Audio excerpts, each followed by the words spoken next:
জিবরাইল এই লিস্টটি আমার রহমতের নবীরে দিয়া দাও। লিস্টির ভিতরে যাদের নাম আছে এরা সব বিনা হিসাবে জান্নাতি। যেই মক্কার মানুষগুলো এত খারাপ, সেই মানুষগুলোর উপরে চিঠি চলে আসলো, লিস্ট চলে আসলো, যে এই লিস্টিতে যাদের নাম এরা কি, কথা বলেন না কেন?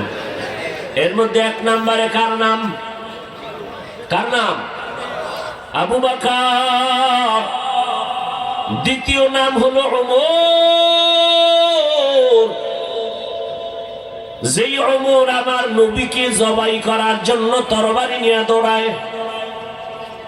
রহমতের নবীর চেহারা মুবারক দেখে সেই ওমর এতটা আশিক, রহমতের নবীর সামনে গিয়ে তরবারি ফালায় বলেন, ইয়া রাসূলুল্লাহ, আমারে কালেমা পড়ায় দেন, বেয়াদবি করে ফেলেছি, মাফ করে দেন। রহমতের নবীর ছোঁয়া পাইয়া ওমর এমন দামি হয়ে গেল, তরবারি হাতে নিয়ে দাঁড়ায় বলে, ইসলামের দুশমনেরা, মুহাম্মদের প্রয়োজন নাই, যদি কেউ কিছু বলতে চাও আমি ওমরের তরবারির সামনে দাঁড়ায় যাও। আল্লাহ সে ওমরকে নবীজির ছোঁয়া পাওয়ার কারণে এতটা দামি বানাইছেন, এখন ওমর যেই পথে চলে শয়তান ওখানে চলে না।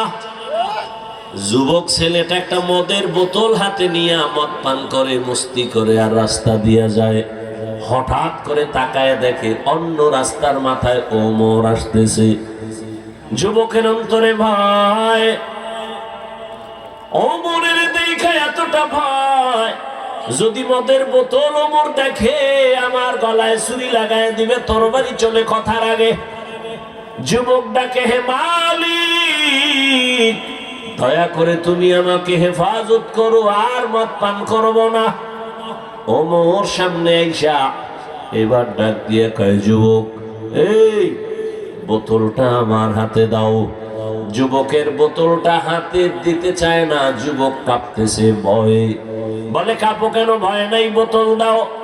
যুবক বোতলটা হাতের মধ্যে যখন দিছে, ওমরে ফারুক বোতলটা হাতে নিয়ে তাকায় দেখে এক ফোঁটা মদও নাই, পুরা বোতলটা সাদা দুধে ভরা। এখন মানুষ